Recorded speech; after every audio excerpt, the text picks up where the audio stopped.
Before we start, just a quick reminder, the free secret episode is waiting for you at enterthedust.com. D&E newsletter subscribers get bonus content, invites to live stream storytelling sessions, as well as secret, limited edition, and bonus episodes. Visit enterthedust.com and listen to the secret episode before the countdown ends and it goes back into the vault. Make sure to check your all mail and junk folder, as sometimes lost emails are the biggest mystery.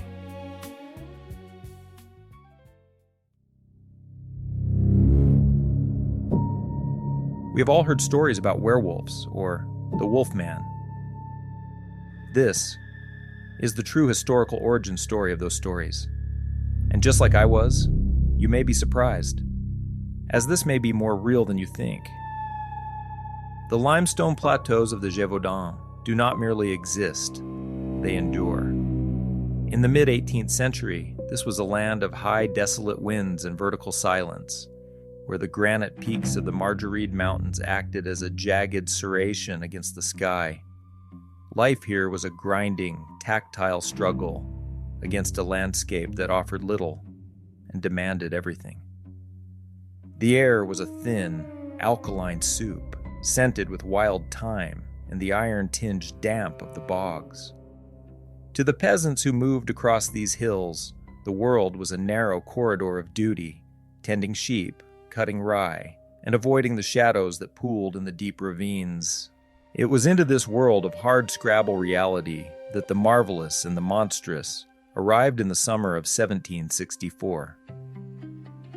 The first mark on the record was made in June, near the village of Saint-Étienne-de-Lugdaris.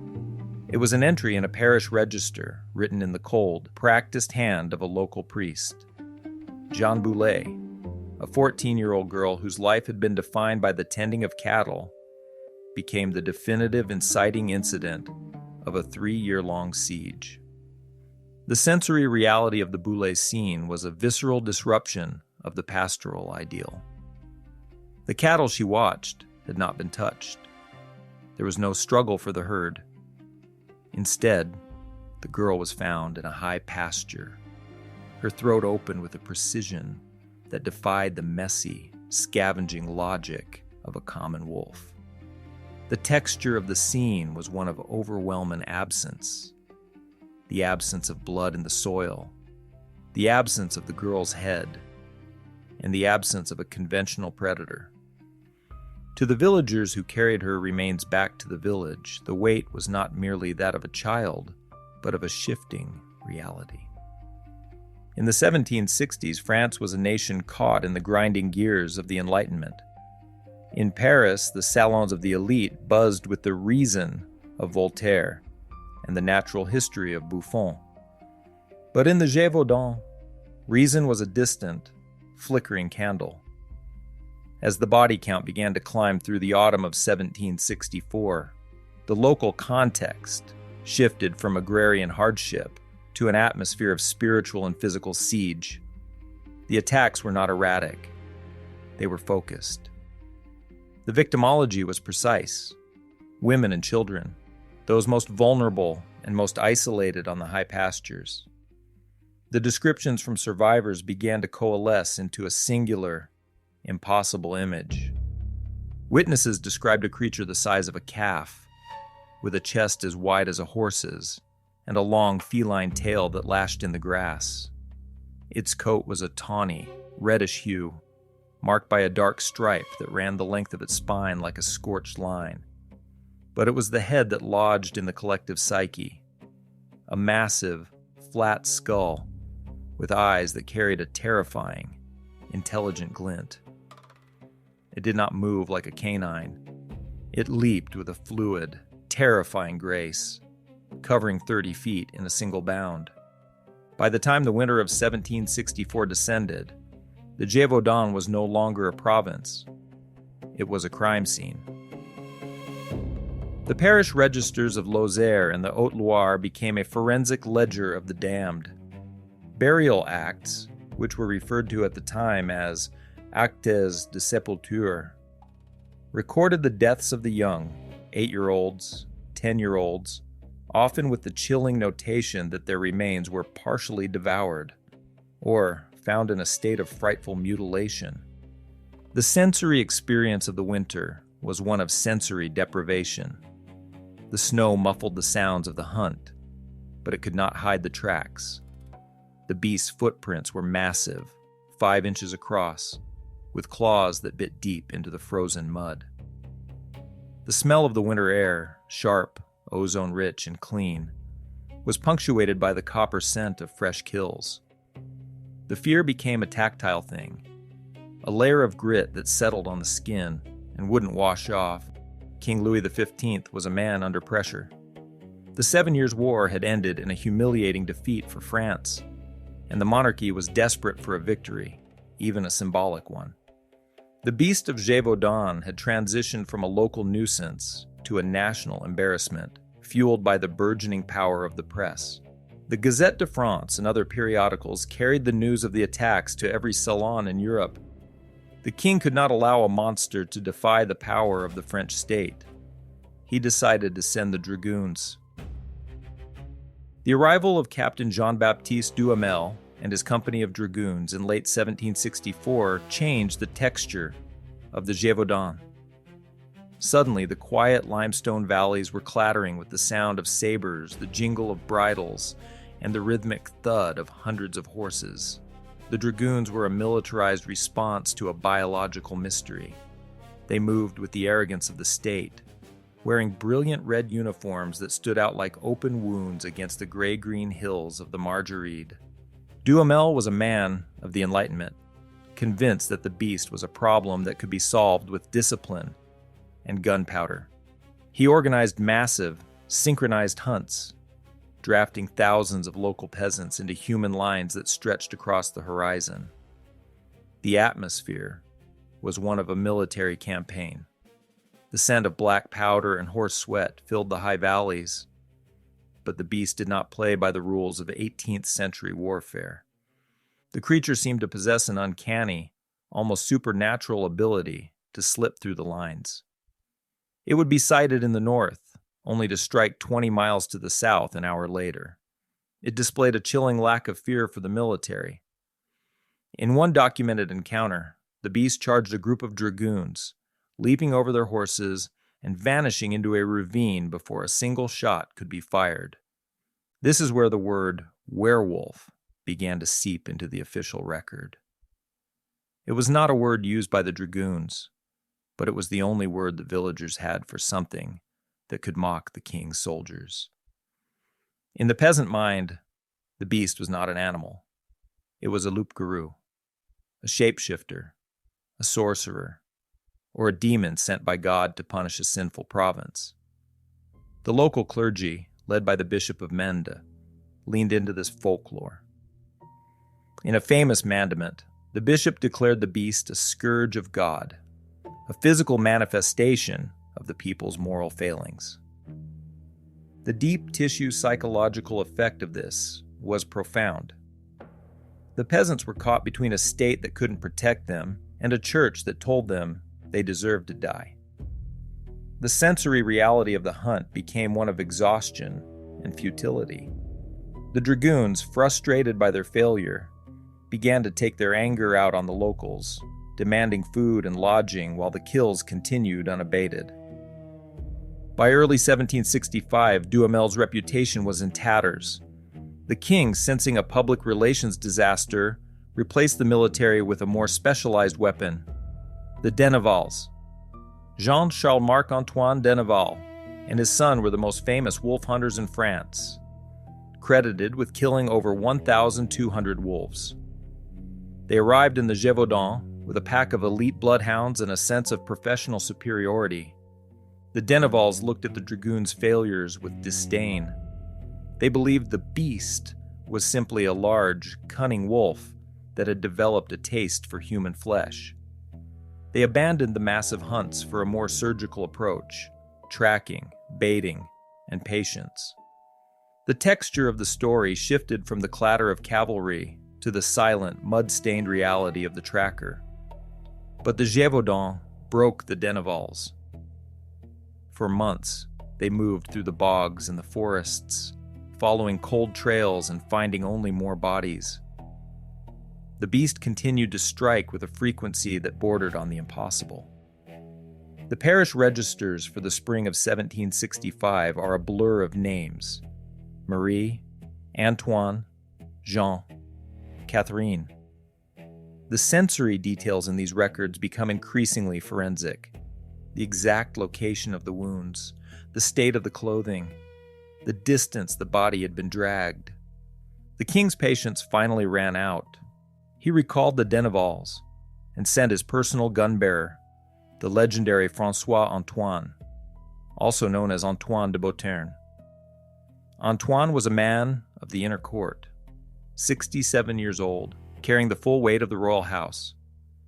He arrived in June 1765 with a retinue of professional hunters, a kennel of the king's best dogs, and a directive that was clear: kill the beast, or do not return. The atmosphere of Antoine's arrival was one of professional finality. He was not there to chase shadows. He was there to manufacture a victory. He spent months studying the patterns of the kills, moving with a deliberate forensic precision that had been lacking in the previous hunts. On September 20th, 1765, near the Abbey of Chazes, Antoine and his men finally cornered a massive wolf. The sensory details of the encounter were cinematic. The smell of the river water, the damp leaves, the sudden sharp crack of the king's rifles. The animal they killed was an extraordinary specimen, nearly 6 feet long, weighing 130 pounds, with a massive head and teeth that matched the descriptions given by survivors. The body was brought back to the village of Sogue. It was a spectacle. The peasants were brought in to identify the creature. Many, perhaps sensing the king's desire for an end to the crisis, nodded in agreement. This was the beast. Antoine had it stuffed and sent to Versailles, where it was presented to the king as a trophy of royal power. The context of the national story was one of closure. The Beast of Gévaudan was dead. The hunters were paid, and the news of the victory was published across Europe. But in the Gevaudan, the silence lasted only as long as the winter snows. In December 1765, the attacks began again. The deep tissue horror of the second wave was that it was unacknowledged by the state. Having declared the beast dead, the crown could not admit to a failure. The Gevaudan was officially cleared, yet the bodies continued to appear. The parish registers of 1766 tell a story of a province abandoned by its king. The villagers were now truly alone, trapped in a high-altitude thicket of fear. The sensory reality of 1766 was one of paranoid isolation. The bells of the churches, which had once signaled the start of a hunt, now only signaled the burial of another child. The texture of the fear had changed. It was no longer a national event, it was a local curse. This is when the figure of Jean Chastel enters the narrative. Chastel was a man of the region, a commoner with a dark, complicated reputation. Some said he had spent time in prison. Others said he was a sorcerer who knew the beast intimately. He was a man of the shadows, a hunter who moved through the hills with a silent, feral intent. In the folklore of the region, Chastel represents the deep tissue connection between the people and their land. He was a man who understood that the king's rifles could not kill a demon. As 1766 bled into 1767, the kills became more frequent and more brazen. The beast was no longer just attacking on the high pastures. It was coming into the villages, snatching children from their doorsteps. The descriptions of the creature became even more distorted. Some spoke of a man-beast that walked on 2 legs. The sensory experience of the spring of 1767 was one of total collapse. The agrarian cycle was broken. Mothers refused to let their children out of their sight. Fathers walked to the fields with pitchforks and old muskets. The smell of the spring bloom, lavender and wild roses, was poisoned by the knowledge that the beast was watching from the edge of the woods. The final act of the tragedy began in June 1767. A local nobleman, the Marquis d'Apchier, decided to ignore the crown's silence and organize a final, private hunt. He gathered the best hunters of the region, including Jean Chastel and his sons. They were the men of the soil, the ones who had lived in the atmosphere of the beast for 3 years. June 19th, 1767. The context was a high, windy day at the Soignes d'Auvers, a desolate stretch of bogs and pine forest. Jean Chastel was positioned at a crossroad, a spot where the beast had been known to pass. According to the folklore, Chastel was not praying for luck. He was reading a book of hours. He had melted down 3 silver medals of the Virgin Mary to cast his bullets, a detail that has become the definitive marker of the werewolf myth. The sensory micro-pacing of the final encounter is the center of the Gevaudan mystery. The sound of the hounds in the distance, the sudden rhythmic thud of a large animal moving through the brush, the sight of the creature emerging into the clearing. Chastel did not panic. He closed his book, put on his spectacles, and raised his rifle. The texture of the moment was one of absolute, frozen focus. He fired. The beast did not run. It did not leap. It simply fell in the mud. The body of the creature killed by Jean Chastel was not sent to Versailles. It was brought to the castle of Besque, where an official forensic examination was conducted by a notary named Roch-Étienne Marin. Marin describes the animal with the cold precision of an Enlightenment scientist. It was a canid, but one of extraordinary proportions. He measured the teeth, massive shearing molars that were much larger than those of a common wolf. He noted the color of the coat, the shape of the head, and most importantly, the contents of the stomach. Inside the animal, they found the remains of a young girl, the femur of a child, still recognizable. The texture of the report is one of forensic finality.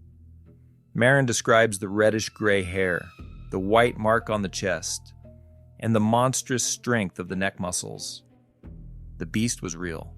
It was made of meat and bone. The animal was so strange, so unlike the wolves the hunters knew, that the descriptions in the report actually fueled the later cryptozoological and supernatural theories.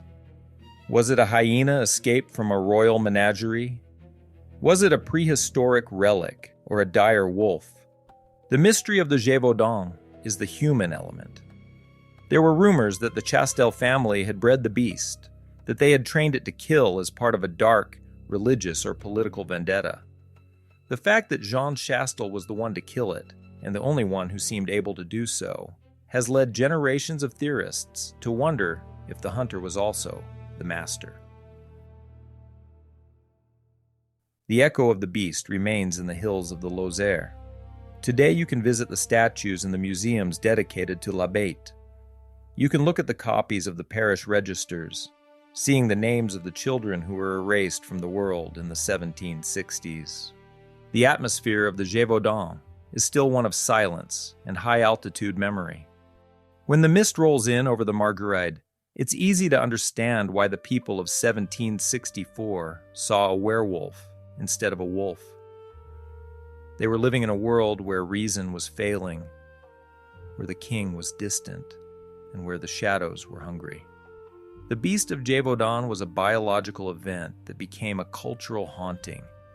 It was a 3-year abyss that swallowed the lives of over 100 people and the sanity of a province. The story ends not with a silver bullet, but with a piece of paper, the burial act of the last victim, a reminder that behind every werewolf story is the cold, hard reality of a grave in the mud. That was 3 Years of Terror, written and performed by the author, me, James Cawley.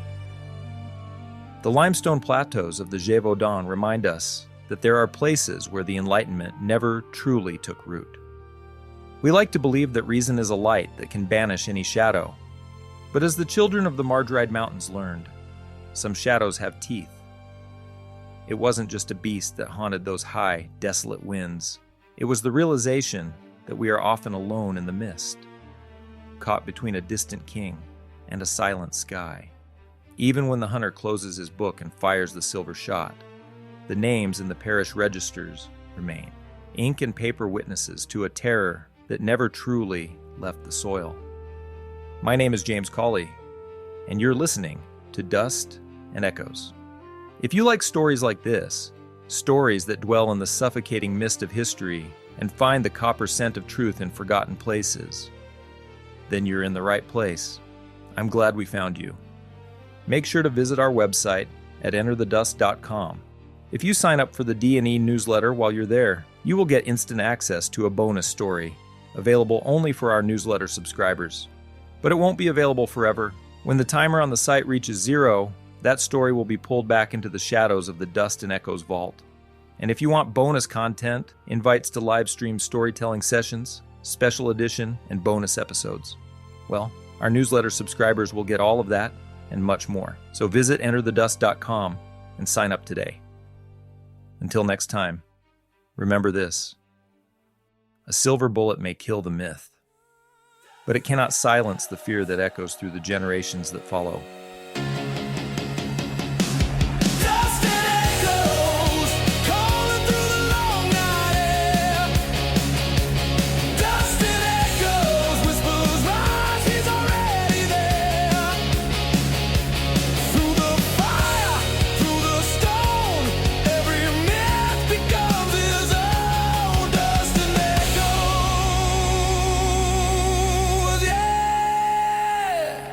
Dust and echoes.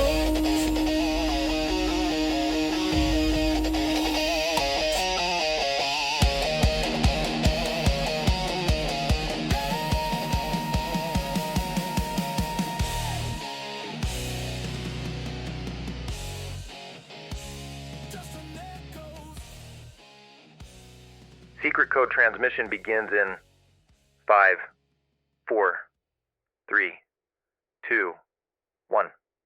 The first number is 1, 11, 1.